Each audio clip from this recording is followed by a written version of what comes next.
పశ్చిమ గోదావరి జిల్లా తణుకు పురుషుల శాఖ గ్రంథాలయం నందు వేసవి శిక్షణ తరగతులు ముగింపు సందర్భంగా చెస్, కెరీర్స్, క్రాఫ్ట్ వంటి ఆటలు నేర్చుకున్న స్టూడెంట్స్ కు సర్టిఫికెట్స్, బహుమతులు అందజేశారు.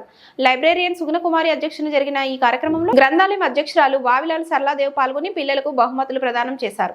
ఈ సందర్భంగా సరళాదేవి మాట్లాడుతూ సెలవుల్ని వృధాగా కాలాన్ని వెచ్చించకుండా చక్కగా స్టూడెంట్స్ ఆటపాటలతో ఉల్లాసంగా ఉత్సాహంగా గడపాలని, మన కూటమి ప్రభుత్వం తీసుకున్న నిర్ణయాన్ని సమయాన్ని సద్వినియోగం చేసుకున్న చిన్నారులకు అభినందనలని, చిన్నారులకు ఇదే విధంగా సెలవులు సమయంలో కాలం వృధా కాకుండా నేర్పించడానికి ప్రోత్సహించిన తల్లిదండ్రులకు అభినందనలు తెలియజేశారు.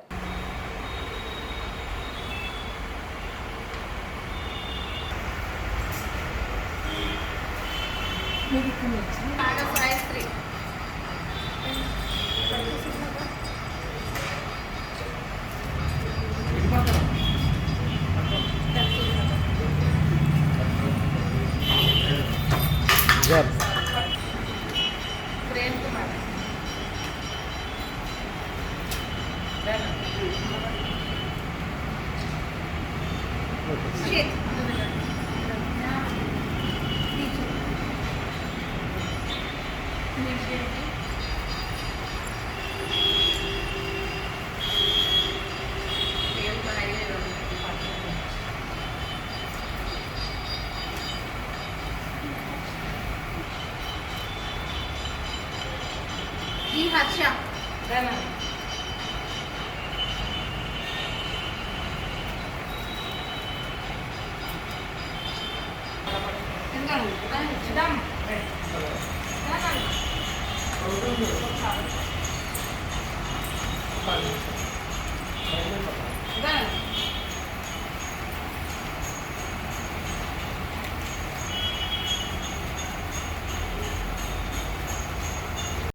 ఈరోజు తణుకు పురుషుల శాఖ గ్రంథాలయం నందు వేసవి శిక్షణ తరగతులు గత నెల 28 నుండి మరి ఏప్రిల్ 28 నుండి ఇప్పుడు ఈ 6వ తారీఖు వరకు, ఈ నెల 6వ తారీఖు వరకు కూడా శిక్షణ శిబిరాలు ఇక్కడ ప్రారంభించి పిల్లలకి వేసవి కాలంలో సెలవులు టైంలో వాళ్ళు టీవీలు, వివిధ రకాల అనవసరమైన క్రీడలు కాకుండా వారికి ఉపయోగపడే క్రాఫ్ట్, చెస్సు, అదేవిధంగా క్యారమ్స్ వంటి మంచి మంచి పోటీలని ఇక్కడ ఈ నెల రోజులు పైగా వారికి నేర్పించి పిల్లలకి ప్రైజ్ డిస్ట్రిబ్యూషన్ ఈరోజు విజేతలుగా గెలుపొందిన విద్యార్థులకు ఇవ్వడం జరిగింది. ఈ సందర్భంగా నేర్చుకున్న పిల్లలందరికీ అభినందనలు. ముఖ్యంగా నేను పిల్లల కంటే వారి తల్లిదండ్రులకి ప్రత్యేక అభినందనలు తెలియజేస్తున్నాను.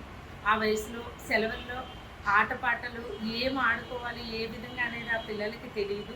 వారి టీవీల ముందు కూర్చుండడం, అనవసరమైన గేమ్లు, ఇప్పుడు అందరూ బాధపడేది పెద్దలందరూ మరి సెల్ ఫోన్లు చేతిలో తీసుకుని వారు అనేక రకాల కార్యక్రమాలు చూడటం వంటి పనులు వాళ్ళు చేస్తారు. వాళ్ళకి ఆ వయసులో తెలియదు కాబట్టి పెద్దలు వాళ్ళకి తెలియజేసేలాగా ఇటువంటి శిక్షణా తరగతులకు వారిని పంపించినట్లయితే కనుక పిల్లలందరూ చక్కటి శిక్షణలు అంటే చెస్ ఇవన్నీ కూడా వారికి భవిష్యత్తులో ఉపయోగపడే మంచి మంచి పోటీలు, కళలు, వాటి వల్ల వాటికి మంచి జ్ఞాపక శక్తి, అదేవిధంగా వాళ్ళ ఒక వీల్ పవర్ అన్నీ కూడా పెరగడానికి ఆస్కారం చాలా ఉంటుంది.